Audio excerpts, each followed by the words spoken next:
Welcome to MoneyRx for CRNAs. Most CRNAs don't think about retirement early in their careers. Early on, it's all about survival, getting through CRNA school, taking call, paying off loans, and retirement feels really far away. Then something happens. You look up one day and you realize you have saved $3 million. Not because of luck, not because of hype, not because you chased the latest thing, but because you worked hard, you showed up, you took the shifts, and you saved consistently. And that's when a very specific question shows up. Not can we retire, but how much can we actually spend without screwing this up? That question doesn't come from a fear of being broke. It comes from fear of doing retirement wrong. Because CRNAs are trained to manage risk. You're trained to double check, to assume something can go wrong, and to not make irreversible mistakes. And those traits build wealth. They also make retirement emotionally difficult because now every withdrawal feels permanent. Every trip feels expensive, and every decision feels final. So before we talk numbers, before we talk about rules of thumb, I want to walk you through how this question actually gets answered in real planning conversations, using real-world style case studies, all centered around a $3 million portfolio.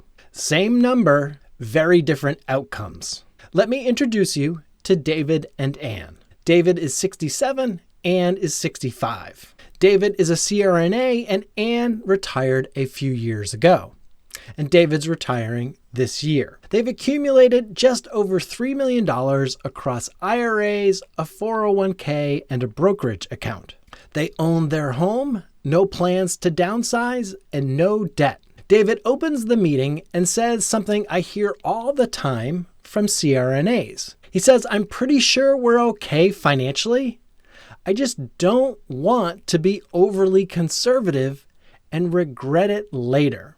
That sentence matters because the fear isn't running out of money. The fear is underspending by accident.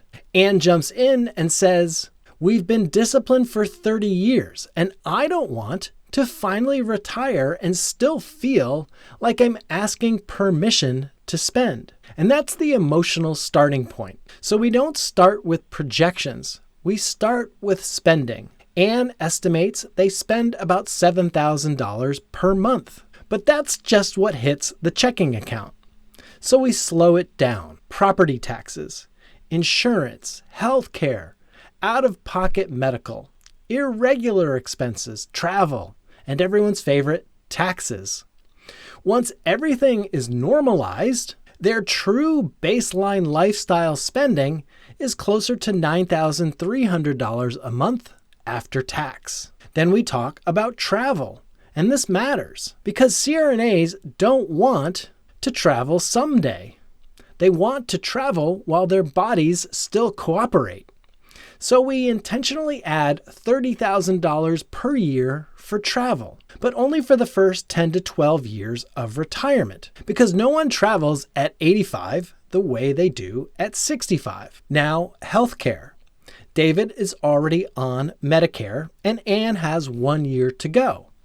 That 1 year matters, because healthcare doesn't just affect how much money comes out, it affects when it comes out. So we model Medicare premiums, supplemental coverage, out-of-pocket costs, and Ann's higher cost pre-Medicare year. Then we layer in income. David takes Social Security at full retirement age. Ann starts slightly earlier. Together, Social Security covers a meaningful portion of their baseline spending. And this is where CRNAs often misjudge their situation. They assume that the portfolio has to fund everything. It doesn't. Every dollar of guaranteed income reduces pressure on the portfolio. So now we look at cash flow. And this is where I say something that reframes everything. Retirement is not a monthly problem. It's an annual cash flow problem. While you're working, life is monthly. Paychecks are monthly. Your bills are monthly.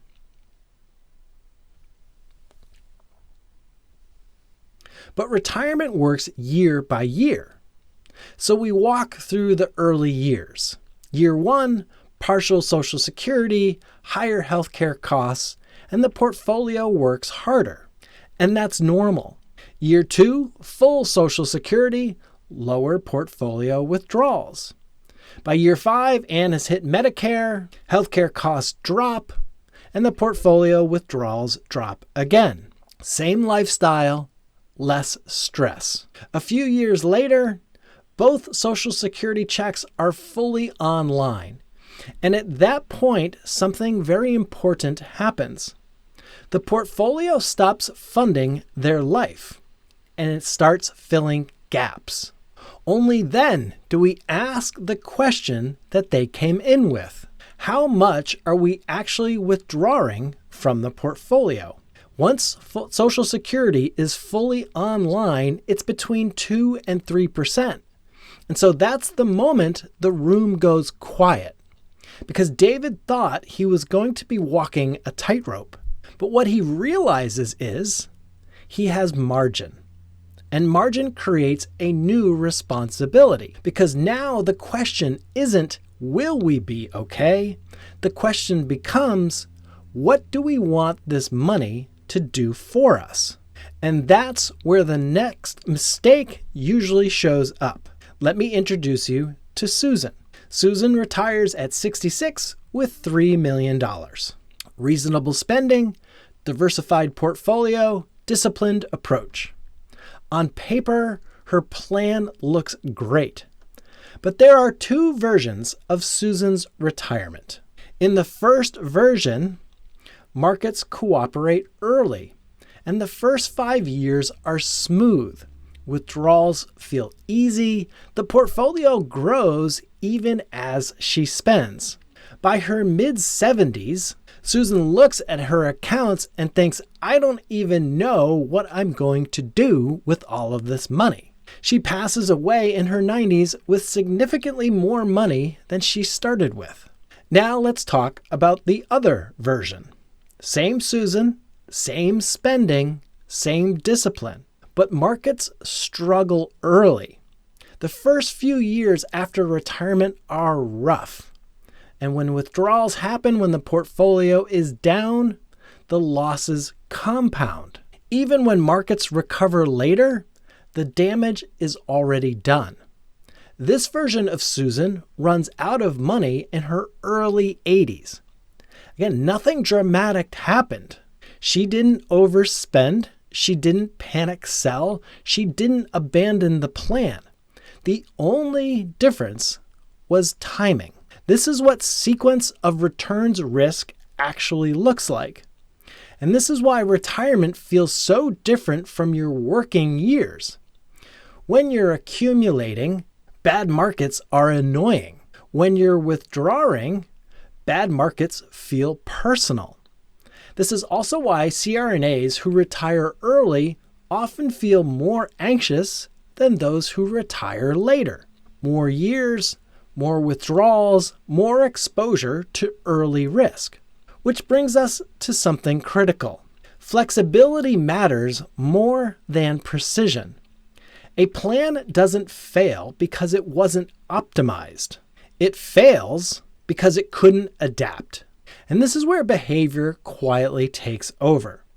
Because even with a solid plan, small choices can compound in ways people don't expect. Let me introduce you to Karen. Karen retires at age 66 with about $3 million. Her initial plan is solid.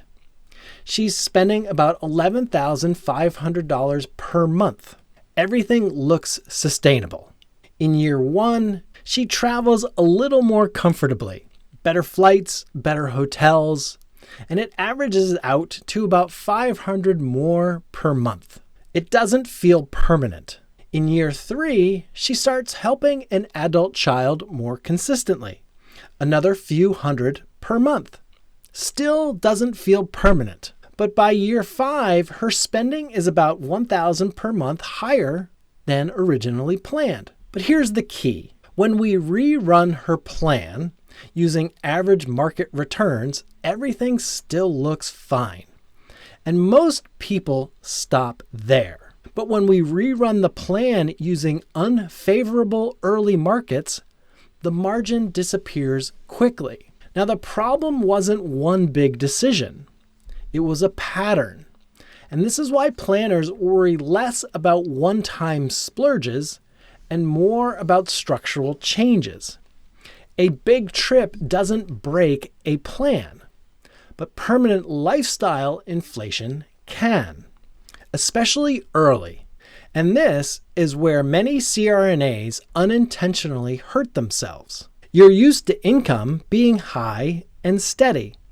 So incremental spending doesn't feel risky, but retirement magnifies small decisions, which leads us to the opposite problem. Because for every Karen who drifts upward, there's another CRNA who never increases spending at all. And that risk is just as real. Let me tell you about Tom. Tom is a CRNA who retired at 68. He and his spouse had just under $3 million when he stepped away. Again, solid plan, reasonable withdrawal rate, and very conservative assumptions. Every year, the portfolio did fine. Some years it did very well. And every year, Tom told himself the same thing. Let's give it one more year. One more year before traveling more. One more year before upgrading the car. One more year before helping the grandkids. Now, on paper, Tom was doing everything right. In real life, something subtle was happening. He never updated the plan because updating the plan felt risky. So Tom spent decades being trained to be cautious, and those habits made him an excellent CRNA. They also quietly limited him in retirement. By the time Tom reached his late 70s, travel felt exhausting. Big experiences felt harder. So the things he had been saving for later no longer felt appealing.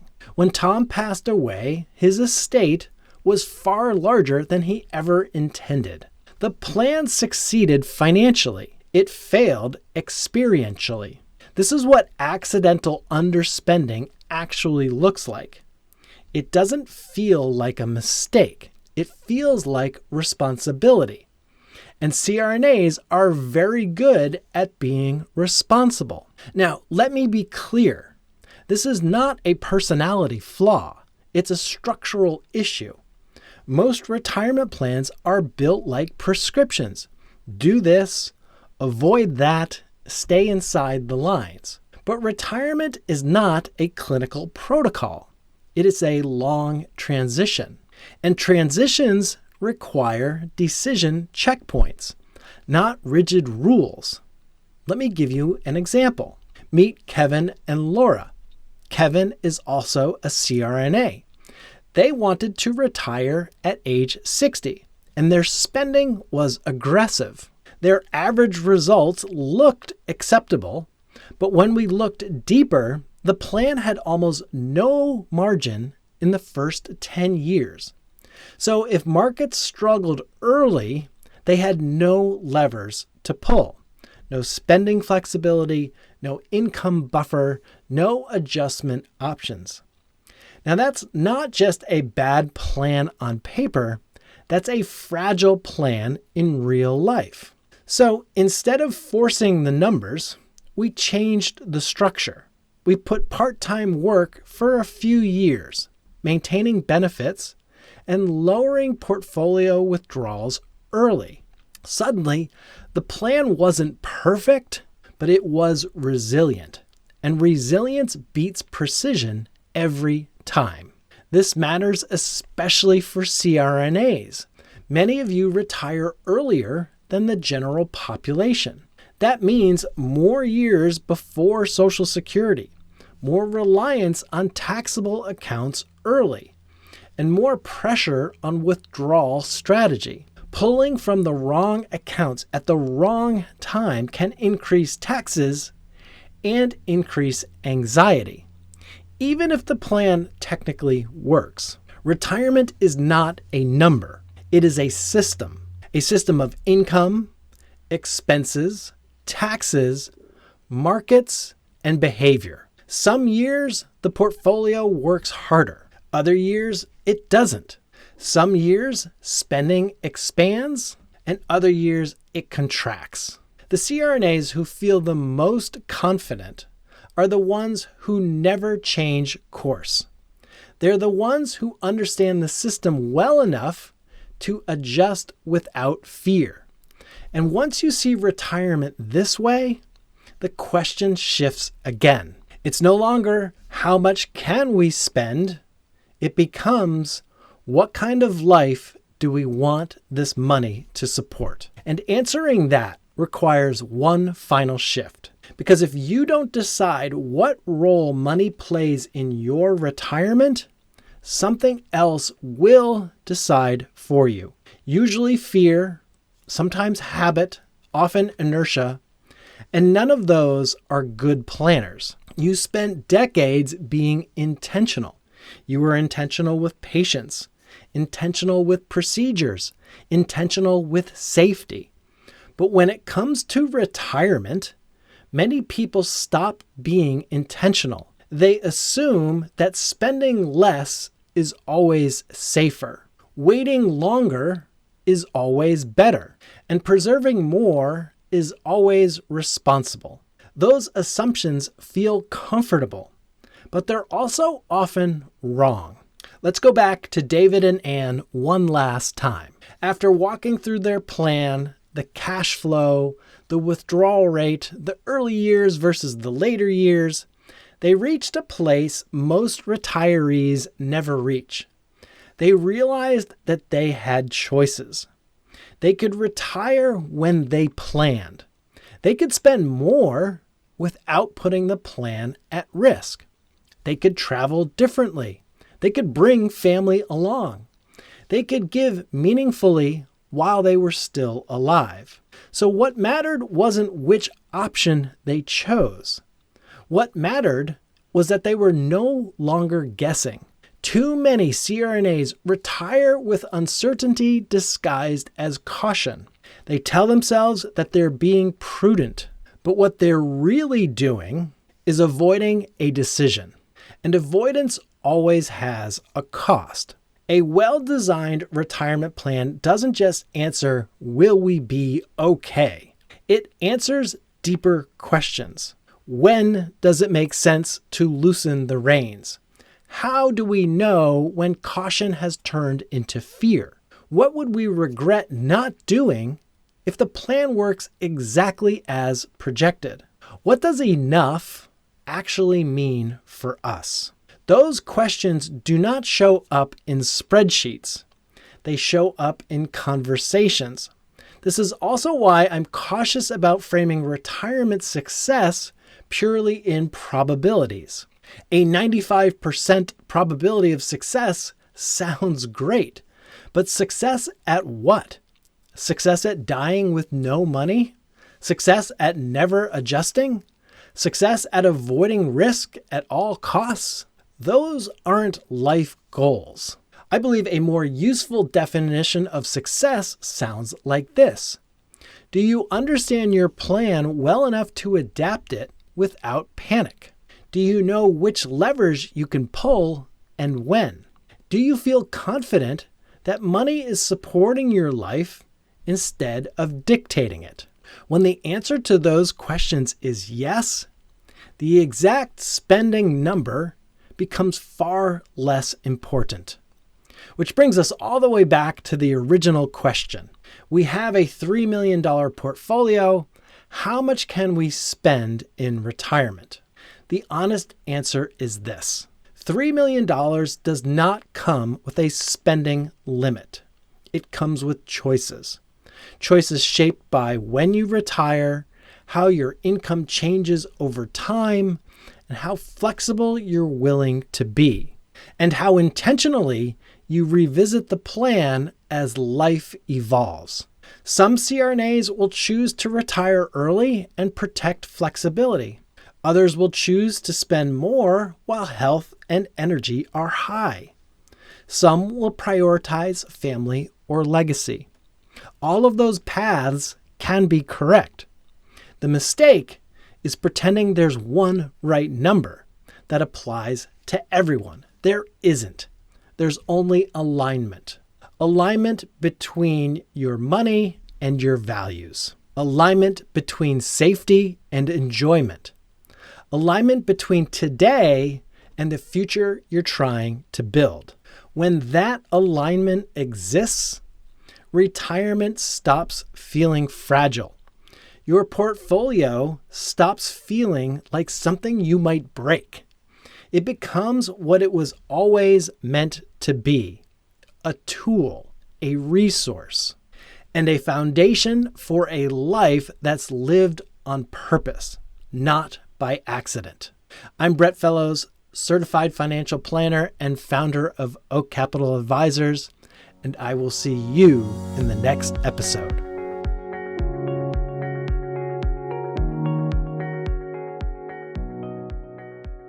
This podcast is for informational and entertainment purposes only. It should not be relied upon as a basis for investment decisions.